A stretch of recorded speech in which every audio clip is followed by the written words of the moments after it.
Hello, my name's Amanda Parton from Ethical HR Solutions, and today I'm joined by Gary. Hello, Gary.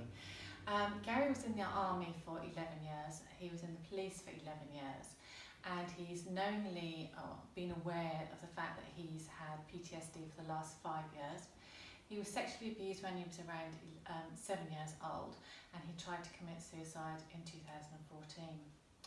So throughout all of this, he's now reached a really amazing point where in 2015 he became a co-founder and set up PTSD 999, and in 2016 set up the Blue Hero Services.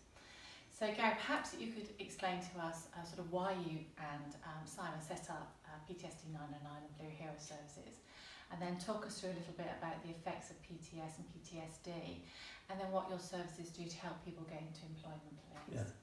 So through my police career, basically I was dealing with traumatic events. I was a British Transport Police officer, and clearly that involves suicide on the railway, along with everything else that you do as a modern day police officer. You're just expected to get on with it, and you do, because that's clearly part of your remit. However, there's nothing in place to help you to deal with the aftermath of the events that you've dealt with. 2005, the London bombings occurred. I was given quite a specific role within the mortuary, identifying all the victims. Again, it was just something that I did along with the other team of boys and girls that were there with me. And very unpleasant, clearly, but you just got on with it. Likewise, all the fatalities that we dealt with thereafter, it's just part of your job and everything else. I didn't know for almost 8 years that I was struggling. My demeanour changed quite a lot towards, dare I say it, the people that we were arresting. I became very short-tempered. My attention span grew smaller and smaller. And in 2014, I lost my job as a police officer. It was at that stage that basically my world fell apart, and I tried to commit suicide. Thankfully, I didn't. And out of that, on reflection, Simon and I have been pals for many years through our military path. It was clear there was nothing in place within emergency services to help people who were silently struggling and suffering. So we set up PTSD 999. We're the only organisation that help people who basically work under the remit of the blue light to get them treated by the best trauma-focused team in the country, and to get them back to work. And you get them treatment straight away, there's no sort of waiting time, is there? That's the amazing thing about what you do. Yeah, we try and keep the waiting time down to a minimal sort of period, because on the current systems in place, you can wait anything up to 9, 10, 12 months before you even get an assessment. We try and do that very quickly.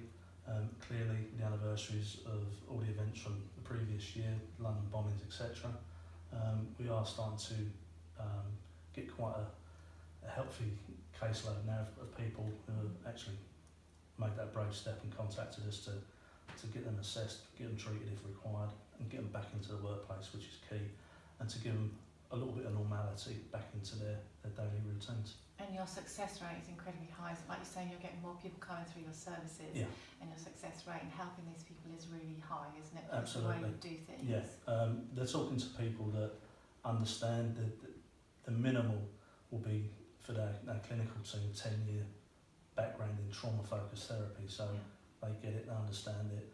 When people phone us, Simon and I are both still chronic sufferers. Yes. PTSD is manageable. At this time, it's not curable. And when you mention that to someone that you're a chronic sufferer, they get it and it makes them feel a lot better. Some people just need to talk to another sufferer without even going through the process of any treatment or anything like that. So yeah.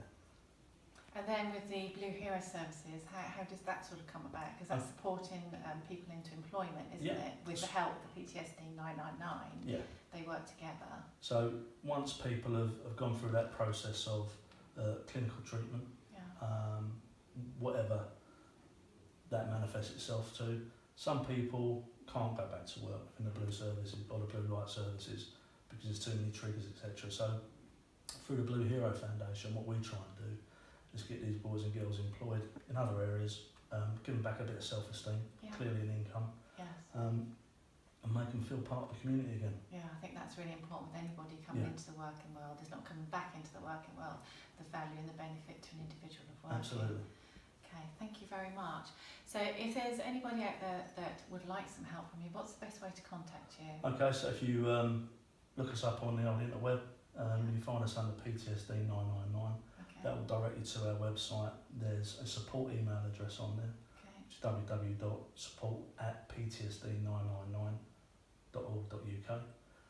That email will come through to us, we'll respond, and then basically that's the ball starting to roll in the process of getting you somewhere a lot more brighter than where you might currently be at that time, of making that initial contact. Get them to a better Yeah, place. absolutely. Okay, thank you. I mean, that sounds absolutely amazing. Thank you.